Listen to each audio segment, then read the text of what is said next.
share a little bit about her background. Okay, hi, good evening. My name's Aisha. Thanks for coming out today, even though it's raining. A little bit about myself. So maybe I go straight to the photo. So can anyone guess which country this is? Just guess lah. Okay, it's in Europe.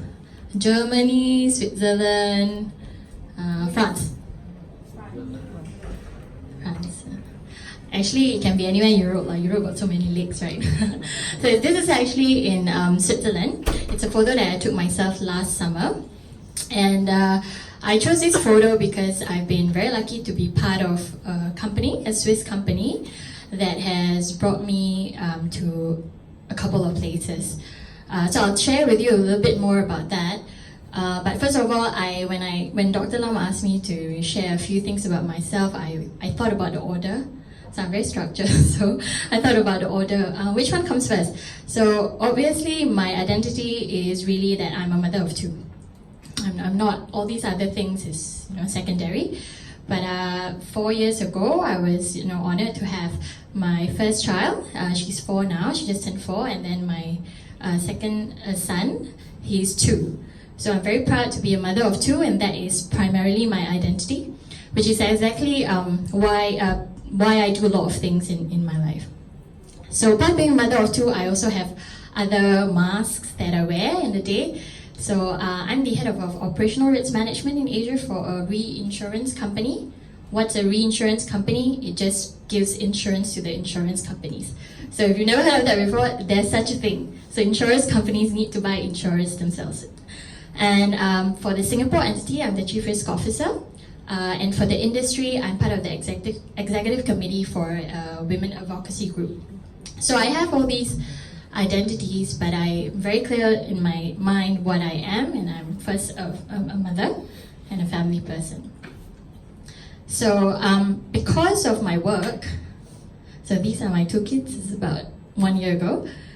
Because of my work, I get exposed to a lot of different places and cultures, and I've been very blessed, especially to be not working in Switzerland. It's also very nice, fancy, advanced nation and all of that, but I count myself lucky to be able to work in emerging markets.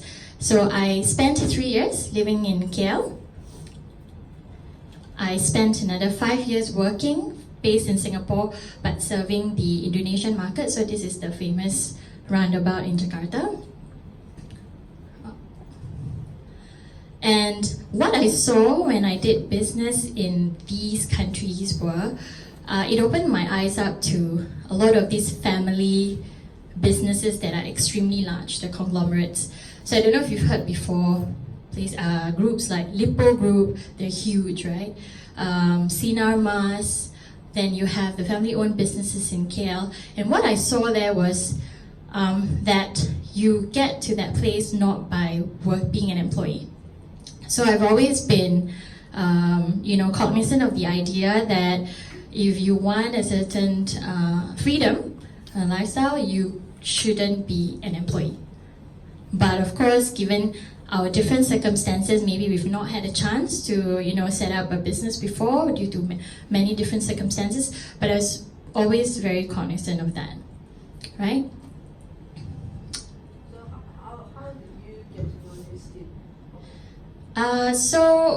This was, I have a friend, we went to school together. So one day, after not seeing her for, 6 or 7 years, because she was running her own business and extremely busy, she asked me out for dinner. And of course I obliged, wanted to catch up. And then she said, I have a business proposition. So I don't know what she did, but she really caught my attention. And because I've been thinking about this, how can I start a business, with the least amount of risk? I'm a risk manager, right? So she invited me out to dinner and I went there. She shared with me, actually the business first, because I was like, what's this business idea? And when she explained to me, and really the devil is in the details, how the compensation works, I was completely in. I think I said yes, like at that dinner itself, so within a space of 1 hour. So I thank my lucky stars that I've been trained in my years in my work to kind of assess deals very quickly and just ask very important questions like what's the risk? And I think Dr. Lam shared with you before, it really takes nothing to set it up.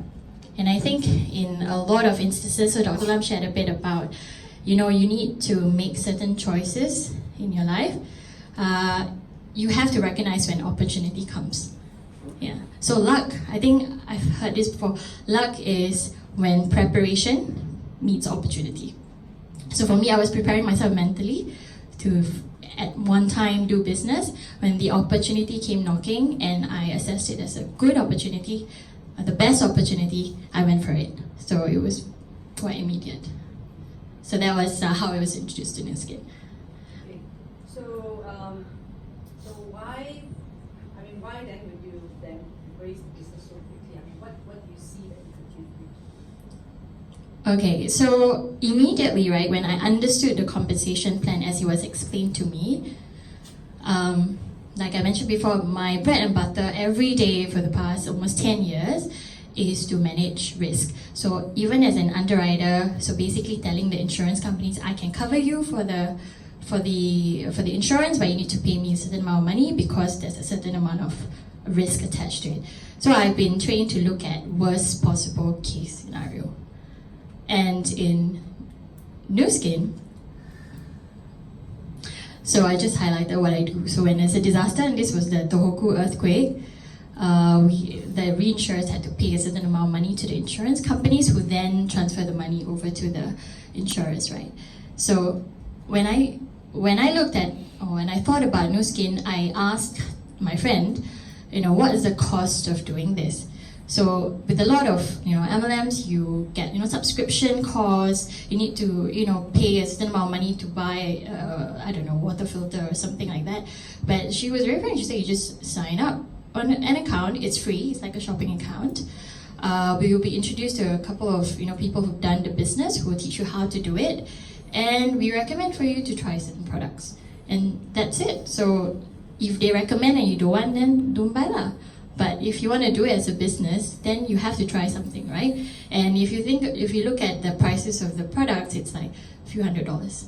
So when you think about setting up a traditional business, the amount of investment that you have to make is not a few $100s, right? It's in the thousands and even millions. It's a very scary number that not all of us are, have the privilege to indulge in. So really the cost is almost nothing. So what's the worst case scenario? Okay, I spend $300 or something on a product, it doesn't work, and that's it. Yeah. But then I also looked at, do you want me to go on? Yeah. So from your risk management background.